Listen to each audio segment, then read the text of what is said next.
Are you bewildered or perplexed about what is happening in Israel and the Middle East? You know, it's not an issue that's going to disappear.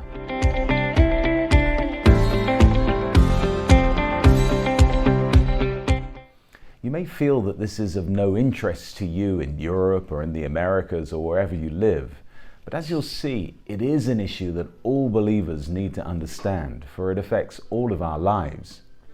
You may have strong feelings about the current missile launches from Gaza and the military response from Israel. And you may have strong sympathies for those who are suffering on either side of the Jewish-Palestinian divide. It is indeed tragic when people suffer unnecessarily. But what we need to do is go deeper and to see not just what is happening, but why it is happening. You may have already made up your mind on this issue, perhaps through careful research or because of keeping a casual ear to what the news sources are saying. But I would ask you to not come to the table with a set of preconceptions, but with an open mind. As the book of Proverbs says, the first to present a case seems right until another comes forward and questions him. I'm keen to give you a prophetic insight into what has been happening in Israel since its inception. In order for you to understand what is happening, you're going to need to have a grasp on what has happened in the past. And then you'll be able to see how biblical prophecies are likely to play out in the Holy Land in the future. And as you'll see, if you're on the right side of this issue, it will be good for you. So let's have a quick jump into Israel's history. In the biblical account, we are first introduced to the land that is now called Israel in the story of Abraham, who was called out of his father's house in Ur of the Chaldeans to a land that he knew not, according to Hebrews 11 and 8. So right from the outset, the Lord clearly shows us that this is a land and a place that has been specially chosen by him to be used for his divine purposes. Indeed, it is here that the move of God is centered for millennia. Running from north to south in the country is a ridgeway, the highest point of which is Mount Moriah, the place to which Abraham traveled to sacrifice his son Isaac to the Lord, and where the angel of the Lord stayed his hand and provided a ram to be sacrificed in Isaac's stead, giving mankind a first real glimpse into the coming substitution of God's own Son on our behalf. And it was through this family that God chose to bring forth the Messiah, and therefore he determined that they should have their own land. The name Israel, meaning Prince of God or Prince with God, was first given to Jacob as he wrestled with the angel and prevailed. And so it's here where the patriarchs settled until the move of God shifted to Egypt when Joseph was abducted and later appointed to Pharaoh's court in Egypt. But it was to here that Moses was instructed to lead the captive Israelites after 400 years of first settlement and later slavery in Egypt. And when Joshua took the lead, he crossed over the Jordan River from the east, destroyed the Canaanite city of Jericho, giving the people access to the land flowing in milk and honey. And so here, the 12 tribes of Israel settled by pushing back the local idol-worshipping and child-sacrificing peoples and taking possession of the land that had been promised to them. It was David, the valiant king, who finally cleared the land, secured the borders of Israel from the foreign intruders, and established Jerusalem as its capital, bringing the Ark of the Covenant into the city with the desire to build a house for the Lord's presence to dwell in. His son Solomon was given this task by God, and the most glorious temple that the world had ever seen was built to the praise and honor of the God of Israel. God's blessing was upon the land, so that it prospered, and under Solomon's wise leadership became the richest kingdom of ancient days, with both master and servant enjoying bountiful produce of the land.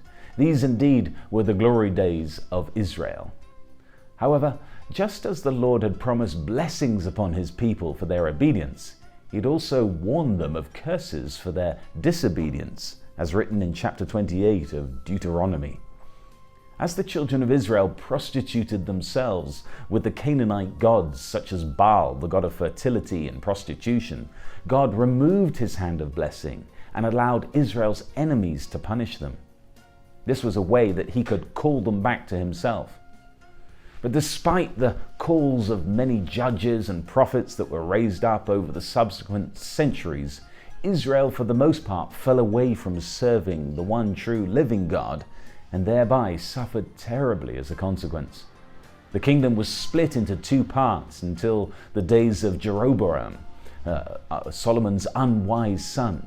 The northern kingdom of Israel was carried away into captivity by the Assyrians in 740 BC, and the southern kingdom of Judah was conquered and carried away by the Babylonians in 598 BC, who in the process destroyed Solomon's temple and left the city in ruins. For 70 long years, the people sat down at the side of the river of Babylon and wept as they remembered Zion, according to the famous Psalm 138. However, the Lord heard their cries and delivered them once again, and they returned to their own land where, under the guidance of Nehemiah, the pearl of Israel, Jerusalem, whose walls had been destroyed and whose gates had been burned, it was rebuilt to its former splendor. Nevertheless, despite a religious formality, the Israelite people returned to worship God really with their lips only and not with their hearts, and they turned away from the Lord yet again. This was a dark period for Israel, for there was no prophet in Israel and no word of the Lord, not because of the Lord and him not being able or willing to speak, but because the people had become dull of hearing. Conquered and destroyed again and again by foreign armies, the Persians, the Greeks, and when Jesus, God's Son, was born, the country was firmly under the control of the Romans, as you'll remember. Now, time doesn't allow for me to tell of all the wonderful works that were done here during the 33 years of Christ's life. Suffice to say that his focus was first and foremost to the lost sheep of Israel, according to Matthew 15 and 24. He was brought up in the beautiful northern region of Galilee, and it is here on the hills above Capernaum that he taught the great treatise of the kingdom of God that we now know as the Beatitudes. And again, it was here on Lake Gennesaret, or the Sea of Galilee, that he walked upon the water and taught his disciples to be fishers of men. To Jerusalem he would go to celebrate the feasts of Israel, culminating in his final Passover, at which he himself gave his life as a sacrificial lamb for the sins of the world, in the same place where Abraham had offered Isaac 2,000 years before. Yet Christ, the cornerstone of the kingdom of God and of all true civilization, was rejected by the religious and political authorities of the day. It was with tears that Jesus had lamented over Jerusalem, as a mother desires to protect her children and a hen desires to gather her chicks under her wings. For he knew of the coming destruction and foretold that the second temple would be destroyed with not one stone remaining upon another, as in Matthew 24 and 2. And that came to pass in AD 70. After a 3-year revolt against the Romans, General Titus was given the command of Caesar to retake control of the city of Jerusalem. And historians tell us that he did not want or desire to destroy the city, and least of all the temple.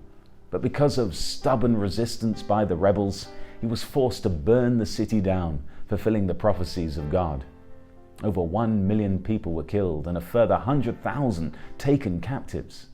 And from this time forward, the Jews were driven out of Jerusalem and out of the land of Israel.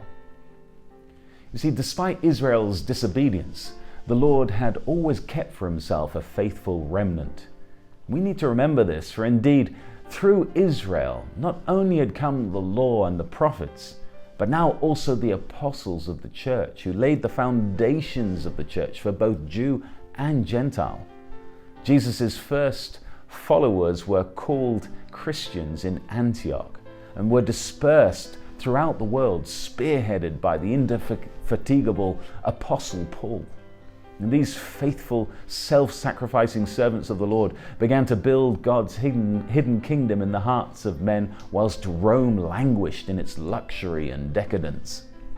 The move of God primarily headed to Europe in those days, with Paul's Macedonian call and subsequent establishment of churches in major cities such as Corinth, Ephesus, and Rome.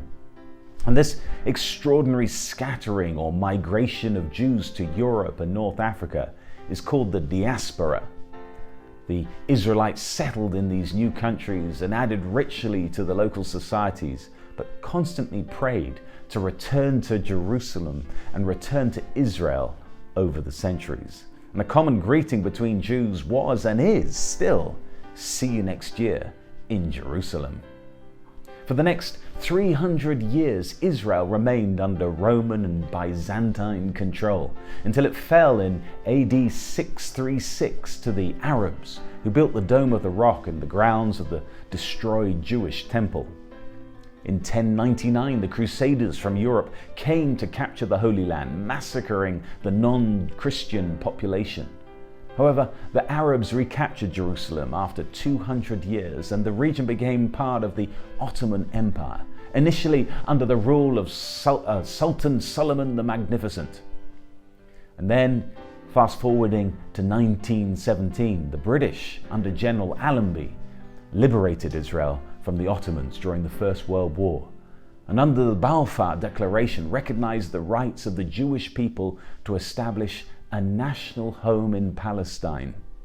However, later the British broke their promise, and under the Palestine Mandate split the area into two: Israel on the one hand, with approximately 1/3 of the promised area, and Jordan was given to the Arabs. And in the first half of the 20th century, there were two major waves of immigration of Jews back to Israel and the rise of the Zionist movement. These Jews were often subjugated to terrible violence at the hands of local Arabs as they arrived. And Britain, in an attempt to keep peace and appease the Arabs, tragically implemented what was called the White Paper Policy, which limited the amount of returning Jews to only 10,000 per year. And this contributed, unfortunately, to the terrors of the Holocaust, in which 6 million Jews were systematically destroyed in gas chambers by the Nazis in World War II. Nonetheless, in 1948, under the leadership of David Ben-Gurion, independence was offered to Israel by the United Nations. And whilst the Arabs rejected it, the Jews signed the offer, and Israel became a nation, thus fulfilling the prophecy of Isaiah 66:8. And it says there, "Who has heard such a thing? Who has seen such things? Shall the earth be made to give birth in one day? Or shall a nation be born at once? For as soon as Zion was in labor, she gave birth to her children." The very next day, war broke out, and so started the first of 4 recent wars initiated by surrounding Arab states who wanted to destroy Israel. However, in all of these, the War of Independence, the Sinai War, the Six-Day War, and the War of Yom Kippur, Israel defended itself against far superior forces and drove their enemies back and captured new territories each time, which they later traded for peace. Yet even today, the destruction of Israel is either stated in the Constitution or high on the agenda of a number of the surrounding Arab states. And so, looking to the present now, despite these birth pains, Israel has emerged as a prosperous, civilized democracy, a developed nation with a first world infrastructure, economy, and legal system. This is extraordinary, as the nation is only 70 years of age compared to, say, the ancient civilization of Egypt, which is more than 3,000 years old and yet remains economically and politically unstable. It is already 16th in the world's Human Development Index, which measures life expectancy and education, as well as other things. It's well kept and clean. Local Israelis volunteer to clean and rebuild the ancient cities and take pride in placing stones upon the ancient walls. And national pride there is phenomenal. Every single member of the society wants to help make the place better and cleaner. And whilst much economic wealth comes through the burgeoning high-tech industries such as Intel, even the land itself has now become highly productive through a combination of modern irrigation techniques and a strange, not supernatural phenomenon of increased annual precipitation. In short, no nation has managed to successfully work this land for 2,000 years until now. Every nation that took a hold of that land couldn't make it prosperous, and couldn't make a profit out of it. It remained a desert, but now that it's back in the hands of the Jews, it's suddenly become an economic powerhouse. You know, many of the Nobel Peace Prize winners over recent years have been Jews for their achievements in physics, chemistry, physiology or medicine, literature and peace. Nobel Prizes have been awarded to over 800 individuals, of whom at least 20% were Jews, although Jews comprise of less than 0.2% of the world's population. It seems there's something special upon that people. And this brings me on to some major themes that I would now like to share with you, to give you not just man's story with regard to Israel, but God's story. After all history is really His story.